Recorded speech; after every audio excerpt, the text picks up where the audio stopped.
a estar aquí para presentar mi octava novela, un título que se suma pues, a dos trabajos en los que principalmente me he centrado en la historia de Navarra y sobre todo en la conquista de Navarra en el siglo XVI, a la que he dedicado una tetralogía. Pero dentro de esas obras hay dos que están inmersas en lo que es el siglo XX y me gusta decir que son dos trabajos que han venido a buscarme.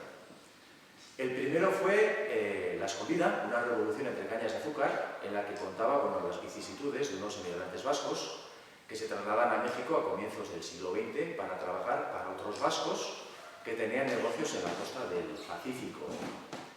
Y ahora, en este segundo trabajo, en el que también me adentro en el siglo XX, pues también es un poco algo parecido, ¿no? Es una historia que también pues, ha venido a buscarme, porque en origen iba a ser un ensayo relacionado con lugares de memoria de la guerra civil. Entonces, bueno, empecé a documentarme para elaborar ese ensayo, buscar información, y estando en esa tarea encontré un dato que me llamó muchísimo la atención. Entonces, bueno, ese dato ya luego lo comentaré ya más en detalle. Entonces fui simultaneando esa tarea de documentación para lo de los lugares de memoria y a la vez fui tirando del hilo de esa otra historia. Y al final, pues digamos que se produjo una especie como de guerra civil entre el ensayo y la novela. Y al final ha sido la novela la que he terminado ganando y es pues el diario de Mola. ¿Y de qué va esta obra? Bueno, voy a hacer un poquito de spoiler, os voy a confesar que el gran protagonista de esta historia, la sombra que va a condicionar toda la trama, ha muerto antes de empezar, y es el general Mola. El 3 de junio de 1937, el general Mola fallecía al estrellarse el avión en el que viajaba entre Vitoria y Burgos. Su muerte pues, provocó un tremendo shock en las filas sublevadas, ya que era una de las figuras más destacadas entre los generales que habían organizado el alzamiento. ¿Pero quién era Mola? Ahora os voy a hacer una pequeña semblanza del general.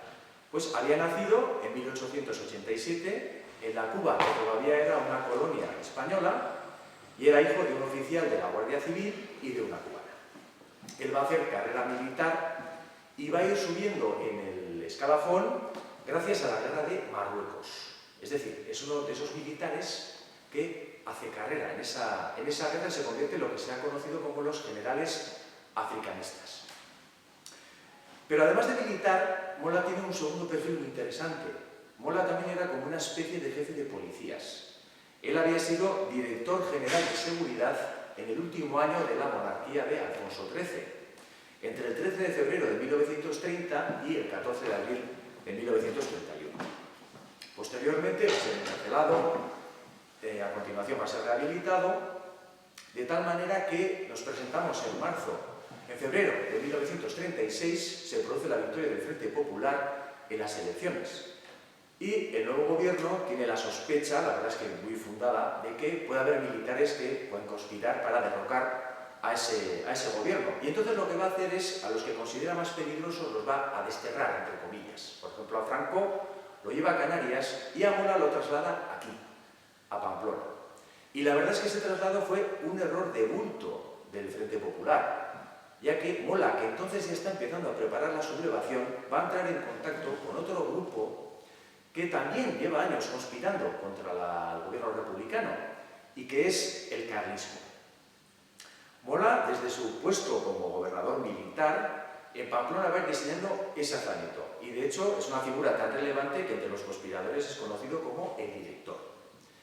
El 18 de julio se produce lo que es el intento de golpe de Estado, que prospera en algunas partes, pero en otras no. Y eso va a terminar desembocando, como bien sabéis, en una guerra civil. Entonces Mola inmediatamente envía tropas a Madrid, que era el gran objetivo de los sublevados, y no lo ha conseguido, y al mismo tiempo también envía tropas a lo que se va a conocer como el Frente del Norte, es decir, intentar conquistar los sublevados los territorios donde no ha prosperado la sublevación, pues que serían el País Vasco, Cantabria y Asturias. Por lo tanto, como veis, era un general muy importante dentro de lo que era la sublevación y era comprensible el shock que se ha producido en esas fuerzas sublevadas, a pesar de que no es el primer militar destacado que muere en estas circunstancias, un accidente de aviación. Nada más producirse el golpe de Estado, el general Sanjurjo, militar navarro, también ha muerto de la misma manera. Él estaba destinado a ser el generalísimo, digamos así, de esos militares, Mola pensaba que él, por su prestigio, era la persona idónea para dirigir a todos los que se habían sublevado. Sanjurjo estaba en Portugal, porque en 1932 había protagonizado un primer golpe de Estado que no había prosperado y por eso precisamente estaba exiliado en Portugal. Se le envía un avión para que regrese y ese avión se termina estrellando nada más despegar. Como veis, bueno, ya hay un primer muerto en esas circunstancias, a la que posteriormente, un año más tarde, se va a sumar el propio Mola. En ambos casos, la versión oficial es que han muerto en un accidente de aviación. Y es posible que en el caso de Sanjurjo fuera así, pero con Mola hay dudas. Hay una serie de indicios que pueden apuntar en otra dirección. Y aquí es precisamente donde aparece ese dato que tanto me llamó la atención. Mola sale de Vitoria, como os decía, de su cuartel general en avión y se dirige a Burgos. En el trayecto se estrella. Cuando se conoce lo que ha sucedido, desde Burgos llaman al cuartel general de Vitoria para informar a su ayudante, el coronel Emiliano Fernández Cordón. Antes de despegar, Mola le había indicado a Fernández Cordón que hiciera unas gestiones, unos pagos a unos soldados y tal, y que recogiera su diario personal, que lo tenía en su despacho en ese cuartel general. Una vez que ha recibido la noticia, Fernández Cordón decide, antes de ir hacia el lugar donde se ha producido el accidente, hacer esas últimas gestiones que le ha pedido Mola, y se ausenta durante 30 minutos del cuartel general. Cuando regresa, va a recoger ese diario y ha desaparecido. Sorprendente, la verdad. ¿Qué información contenía ese diario? ¿Por qué alguien estaba tan interesado en hacerse con él? Bueno, tenemos por un lado, como os decía, esa faceta de jefe de policías, de Mola. Claro, los cuerpos y fuerzas de seguridad del Estado habían estado a sus órdenes y evidentemente tenían muchísima información y muy variada. Pero es que luego hay que sumarle todos los preparativos de la sublevación, que él ha dirigido, como os decía, como director.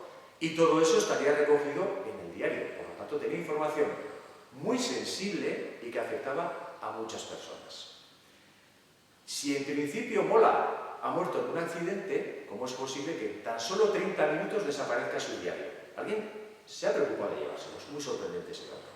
Pero es que hay más indicios. Otro. Sucedió también unos pocos días antes de que Mola muera. Él, como os decía, estaba en Vitoria, pero su familia ha permanecido en el gobierno militar de Pamplona y algunas veces pues, se traslada a visitarles. En uno de esos viajes, por la noche, va en coche en dirección a Pamplona y de repente un coche se les echa encima, con los faros encendidos, están a punto de sufrir un accidente. No se llega a producir ese impacto, siguen adelante en dirección a Pamplona y llegan a un puesto militar. Hay controles en las carreteras porque estamos en plena guerra civil, estamos en 1937. Y Mola pregunta a ver si tienen información sobre ese coche que prácticamente les han vestido. Y la respuesta le deja de piedra, porque dicen que eran militares y que dentro del coche iba su mujer, Consuelo Bascón. Cuando él llega al gobierno militar, su mujer está allá. Por lo tanto, una cosa muy extraña. Y para añadir otro elemento extraño, tenemos que también que los días previos a su muerte, su ayudante Fernández Cordón se lo encontró en su despacho golpeando los zócalos, buscando micrófonos. Es decir, Mola se sentía espiado en su propio cuartel general. Y bueno, ya como colofón de esos indicios que pueden apuntar en otra dirección, tenemos la reacción de su viuda, Consuelo Bascón. Una vez que se produce la muerte de Mola, pues se suceden las personas que se acercan al gobierno militar para trasladarle sus condolencias y tal. Y entre esas personas está el general José Millán Astray, es decir, el fundador de la Legión, que cuando llega a Pamplona se lleva una gran sorpresa, porque descubre que Bascón, lejos de aceptar esa versión oficial de que su marido ha muerto en un accidente, está convencida que en realidad ha muerto a consecuencia de un complot de sus propios compañeros de armas. Y no solo eso, es que además apunta nada menos que a Franco como responsable último de lo que ha ocurrido. Como veis, es una cosa muy curiosa. Esta es la parte histórica del arranque del diario de Mola. A partir de ahí voy introduciendo una serie de elementos de ficción. Digo que Mola no llevaba dos diarios, no llevaba un diario, sino que llevaba dos. Uno, digamos, el diario de campaña que llevaba encima para hacer sus anotaciones más inmediatas, pero que en el gobierno militar de Pamplona guardaba otro, mucho más extenso, con toda la información que había recopilado en tiempos de la República, y lo tenía guardado en su despacho. La idea es que los dos diarios han desaparecido a la vez. Consuelo Vascón había recibido instrucciones de su esposo diciéndole que en el caso de que le ocurriera algo, se hiciera con esa información y que la guardara, porque consideraba que podía ser una especie de salvoconducto para ella y para su familia. Pero como os digo, ese diario también ha desaparecido y Consuelo Vascón lo quiere encontrar. ¿Qué es lo que puede hacer? En realidad, Mola había sido destinado en Pamplona en marzo de 1936 y él se traslada con su familia, es decir, lleva prácticamente un año en una ciudad que no era la suya. Tiene que buscar a alguien que le ayude en esa tarea y piensa en una persona que ha ido muchísimo a Mola a la hora de organizar y poner en práctica la sublevación. ¿Quién es esa persona de la máxima confianza del general? Pues estoy hablando de Raimundo García, más conocido como Garcilaso, director de Diario de Navarra. Garcilaso tampoco era navarro, había nacido en Madrid en 1884, periodista, de hecho, por ese oficio se va a trasladar a Pamplona en 1902 para trabajar en el Eco de Navarra.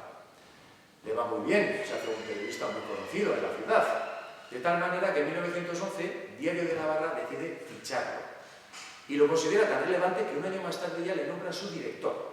En 1912 ya Garcilaso es director de Diario de Navarra, el medio más influyente del momento. Y va a serlo, va a ocupar ese puesto durante 50 años, nada menos, hasta 1962, que es cuando muere. Bueno, ¿qué papel había jugado Garcilaso porque era una persona tan importante para Mola?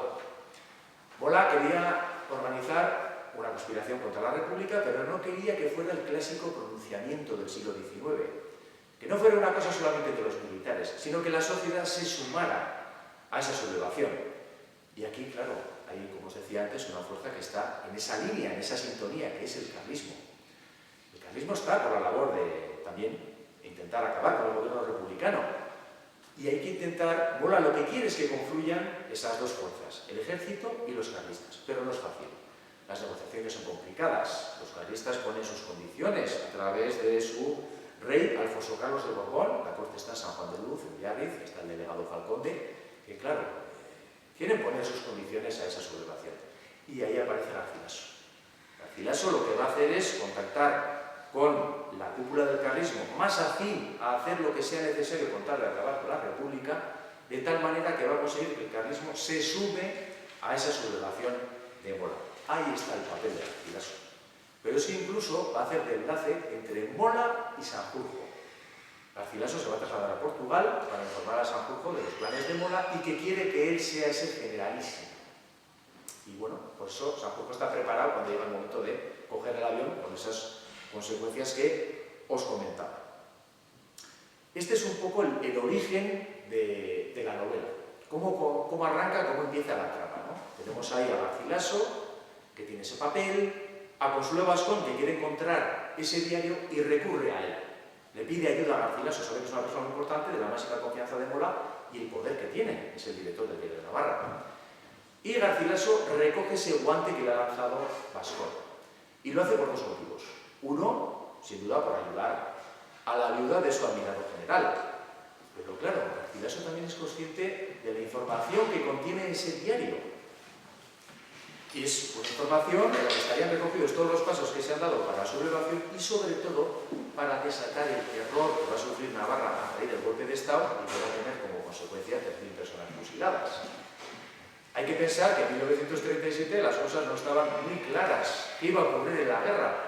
Y Garcilaso está preocupado que esa información, según en qué manos esté, pues claro, le compromete mucho.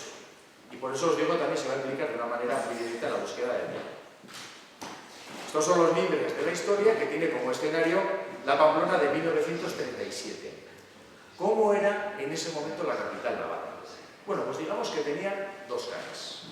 Y una de ellas, ya estamos hablando, que están el ejército, los carlistas, los falangistas, que evidentemente están en el bando de los sublevados, son los que controlan la situación, los que deciden sobre la vida y la muerte en Pamplona, y parece que ofrecen una imagen de un bloque muy sólido, muy unido. Pero las cosas no son así. En abril de 1937, Franco ha promulgado el decreto de unificación que ha fusionado a carlistas y falangistas. Y eso ha generado tensiones en las cúpulas de ambos partidos, porque en cierto modo era mezclar agua con aceite. Eran dos partidos con unas filosofías muy diferentes. Y eso va a terminar plasmándose en tensiones. Unas tensiones que recoge la novela y que son reales. Y luego tenemos la otra cara. ¿Cuál es la otra cara de esa Pamplona del 37? Pues la de todas aquellas personas que sufren la represión que provocan los sublevados. A estas alturas ya no hay esas ejecuciones masivas en cunetas, en montes, pero todavía hay ejecuciones. Y sobre todo hay muchísimas personas que languidecen encarceladas, que están en la cárcel de Pamplona, la de San Roque, ya desaparecida, en la Ciudadela, por supuesto en el fuerte de Ezcaba, igual el más conocido, donde ya las condiciones eran absolutamente infrahumanas y que terminarán desembocando en la fuga que precisamente se produjo un día como hoy, el 22 de mayo. Pero esa fuga no aparece recogida en la novela porque ya nos queda un poco fuera de lo que es su periodo temporal. Y luego también había otro sitio no tan conocido, ahora que se va conociendo más, otra prisión, que era el campo de prisioneros de la Merced, que ya desapareció, era un convento del siglo XVI, que se construyó delante del arzobispado, de lo que es actualmente el arzobispado, y como os digo, se convirtió en un campo de prisioneros también en unas condiciones pues, muy duras. En esta otra cara de la moneda también están muy presentes las mujeres, es decir, las esposas, madres, hermanas, de esas personas que están encarceladas y que tienen una tarea prácticamente de titanes, porque se tienen que hacer cargo de sus familias. Hay que pensar que los hombres, la mayoría de los que están encarcelados son hombres, son los que llevaban el jornal a casa, están encarcelados, no tienen ese sustento, tienen que mantener a la familia, tienen que soportar la represión que también cae sobre ellas y además se tienen que hacer cargo de esos hombres que están encarcelados, lavarles la ropa, mantenerles la moral. Bueno, pues sabéis, pues una situación dramática y que también se recoge en esta obra. Y para ello, para recrear esta Pamplona del 37, bueno, pues se recurre a la información y luego me ha resultado de especial ayuda los testimonios que dejaron por escritos personas que vivieron esa época. Como por ejemplo el sacerdote Marino Ayerra, que había sido cura en la parroquia de San Nicolás, pero que en estos momentos es el cura de Alsasua, como recoge en su película La Buena Nueva, Elena Taberna. Él recogió por escrito todo lo que llegó a vivir, cómo se escandalizó de lo que estaba sucediendo en Navarra en esa época. También está el testimonio de Galo Vierge, un sindicalista que pasó por la cárcel de Pamplona, pero él sí que tuvo suerte, consiguió salir con vida de esa represión, pues porque tenía buenos contactos. En aquella época los contactos podían decantar la balanza en una dirección o en otra. Podían hacer que te llevaran a una cuneta o, en el caso de Galo, pues que te salvaran.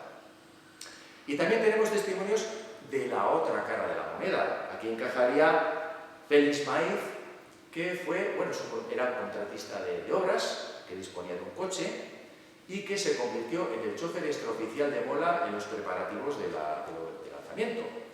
Mola sabía muy bien cómo funcionaban los cuerpos de seguridad del Estado y era consciente de que podía ser espiado en el gobierno militar de Pamplona. Entonces, para esos contactos más comprometedores necesitaba un chofer de su confianza que le llevara donde fuera necesario y sin hacer preguntas. Y Félix Maiz asume ese papel y recoge todas esas experiencias en 2 libros, que también han sido, como os digo, importantes a la hora de escribir. Y luego, pues, otra persona que también aparece es otro sacerdote que puede ser considerado como la némesis de Marino Ayerra, que es Fermín Izurdiaga, conocido como el cura azul, porque era falangista, y bueno, de hecho, en este momento, en el 37, era delegado nacional de prensa y propaganda, además de director en la sombra de Arriba España, el periódico que se empezó a publicar en las instalaciones de la Voz de Navarra. Ella tenía una trayectoria como periodista y había trabajado antes en el Diario de Navarra. Y tenemos una vida que se desarrollaba en una ciudad que se estaba expandiendo hacia el sur, en el segundo ensanche. Entonces prácticamente llegaba hasta el límite de la actual Avenida de Baja Navarra, como no en aquella época, Avenida de Franco, aunque también había algún edificio que se estaba empezando a construir en el otro extremo de la avenida, que bueno, el segundo ensanche se completará una vez terminada la Guerra Civil. La Plaza del Castillo seguía siendo uno de los principales lugares de la ciudad, ¿no? Igual que ahora, pues ahí había varios cafés, el Café Puig, tan vinculado a la historia de Osasuna, el Café Suizo, que ya han desaparecido, pero en Iruña también lo tenemos, que sigue existiendo. En la Plaza del Castillo también estaba el Círculo Carlista, que también tiene su papel en esta trama, y bueno, evidentemente la Diputación, donde eran visibles las huellas del bombardeo que unas semanas antes había sufrido Pamplona. De hecho, todavía en la fachada que da al Paseo Sarasate se ven pues, las muescas en la fachada de ese bombardeo. En el casco más antiguo se encontraban los bares de siempre, que, pues, como es habitual, pues, tenían sus particulares parroquias, ¿no? Donde iban los falangistas, los carlistas, los que habían conseguido sobrevivir.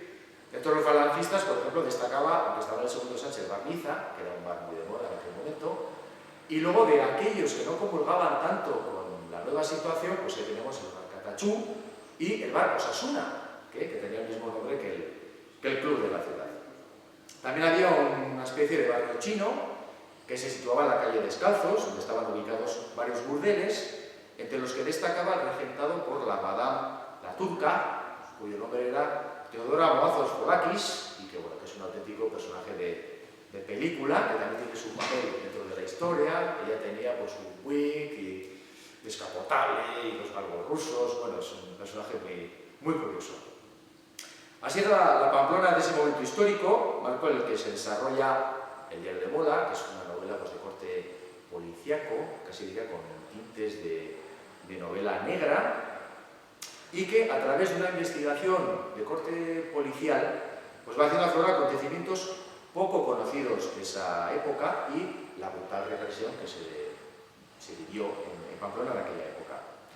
Tras morir, Mola fue enterrado poco después en esta misma ciudad, lo pidieron las autoridades a la familia, fue inhumado en el cementerio de San José, en Villichitos, hasta que en 1961, como sabéis, fue trasladado al Monumento de los Caídos, de donde fue exhumado pues, hace muy poquito, en 2016.